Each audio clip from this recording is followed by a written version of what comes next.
getting things off of the MVR is extremely difficult, sometimes impossible. The reason for that is that it's designed to be a thorough record. Crashes will not come off unless you can prove to the DMV that either you weren't involved in that crash or it shouldn't be reported to your MVR, which is almost never the case. Anytime that a crash report is written, it's going to go on your MVR, and that's legitimate.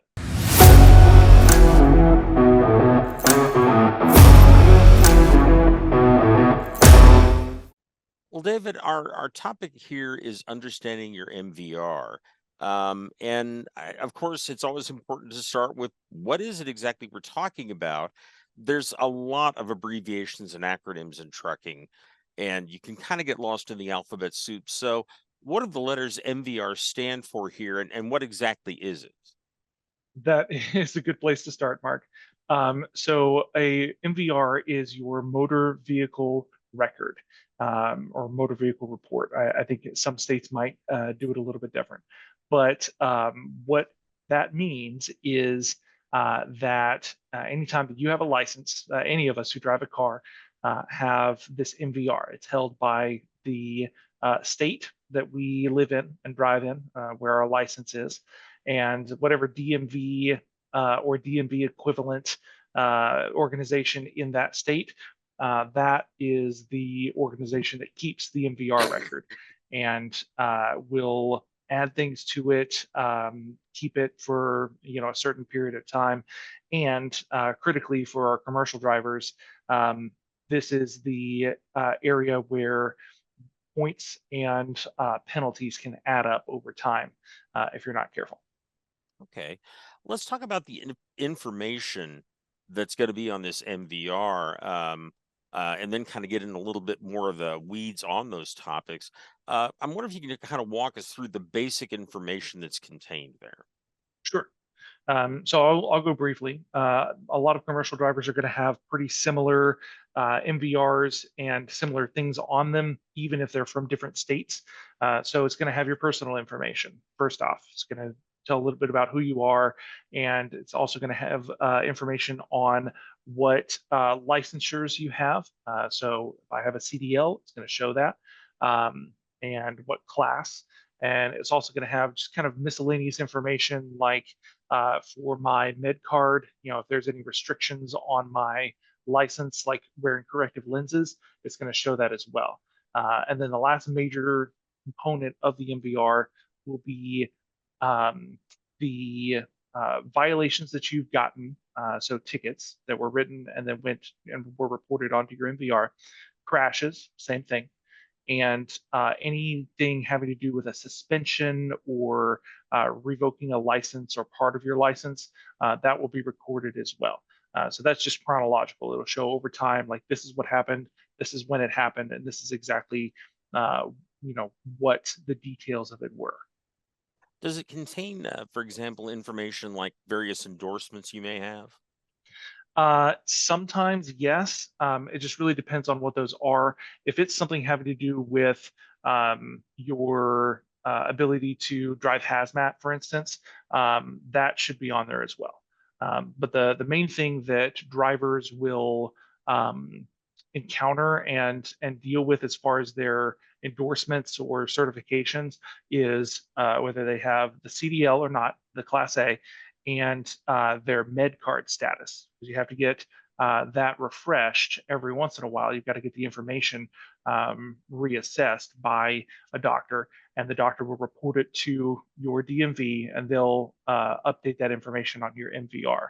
Where a lot of drivers get caught is not caught in the literal sense, but where bad things happen is they either miss their meeting with the doctor, or in some of the reporting, the doctor will send something incorrectly to the DMV, or it won't go all the way through. So the driver, not knowing anything has happened, will just keep on driving, pull into a stop.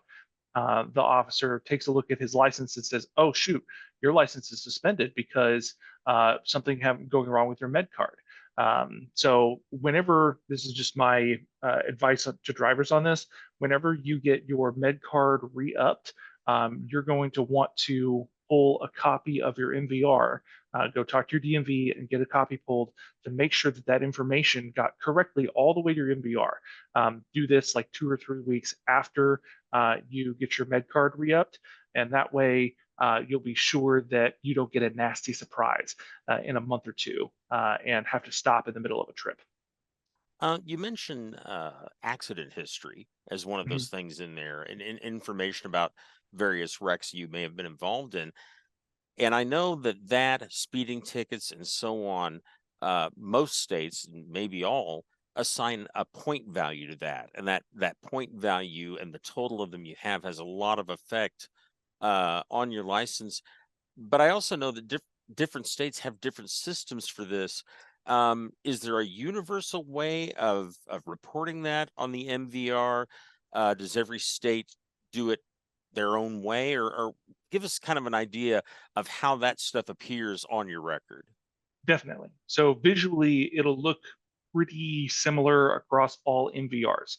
It'll just have a chronological history of violations over time and crashes over time. And it'll show some sort of point value or strike value, depending on how the state assesses violations. So I think that drivers don't need to try to memorize how things work in every state and how the different state systems talk to each other. That's a lot. The only thing that they really need to worry about is what their own state says about tickets. And that's pretty straightforward. You could find it in a Google search most of the time. Either a DMV will have a nice, easy to read list, or different attorneys' offices that work in that state will put things up that you can search for in Google on their own websites. And basically, you'll just want to look and see, okay, how does my state assess the penalties for violations, and how does that like stack up over time? Usually, you're looking at a certain point value within a period of time. So you're like, okay, if something is 2 years old or older on my MVR, then it's not adding to my points. I'm safe from that. Or it might be something like, if I get a moving violation out of state, no matter what it is, that moving violation always, or sorry, a moving violation is, say, speeding, blowing through a red light, something like that. So that moving violation might translate to my state system as its own category. Say 2 points for any moving violation out of state. Doesn't matter if you were going 25 over the limit or blowing through a school zone or whatever. Um, it all comes through the same. So again, every state is different, like you said. Really, drivers should just be aware of what their own state says about violations. That way, they can know, okay, if I get this ticket in Montana, what is it going to do to my Florida license? All I have to know is how Florida will translate it, not what Montana says about it. And that kind of raises a point, David, that I've had a lot of truckers ask me about. Let's say you're a Florida trucker, but you have a violation in New York or South Dakota or California. How does that information get to your home state to be translated into however your home state handles that? So there's a overarching program, a system called SIDLIS, another alphabet soup kind of thing. And you know what? For the life of me, I can't remember exactly I what think it's CDL information CDLIS. system or yeah. You're probably right. Um, I actually am not sure off the top of my head, but that system, and you'll see it come up on occasion in some reporting. But all it is just a system that transfers information from one state's DMV to another. So when you get a ticket, that ticket goes through the court system that's local there. That court reports it up to their state. State uses SIDLIS to report it over to your state, and then your state's DMV will record it on your record. So it goes up, over, and back down, and you see it on your MVR. Um, One of the things I think it's important to differentiate here is not only what your MVR contains, but also what it may not contain that people may think is on there. And one of the ones that comes up are CSA or PSP information. Can you walk us through the difference between the NVR and those systems? Definitely. So commercial drivers have a lot more to worry about than regular average drivers. They've got a lot of different things that can affect them in different ways. And one of those things is DOT inspections, either roadside or at a weigh station. Those inspections are actually reported to, like you said, your PSP, which is an absolutely separate record from your MVR. So although things on the PSP can affect drivers, and that usually comes into play when they're trying to change jobs or get a new job or something like that, PSP literally stands for Pre-Employment Screening Program. So yeah, that's really where it mostly comes into play for them. But all of those violations that you may get for having a tail light out, having a flat tire, you know, driving without corrective lenses, you know, whatever. It could be any number of things that show up on a DOT inspection report. Those will not show on your MVR. They don't report there. Only things that are tickets and crashes will come onto your MVR. We've been talking about how things get onto your MVR a lot here, and what goes on there. But I know a lot of truckers want to know the opposite. How do you get stuff off the NVR once it's on there?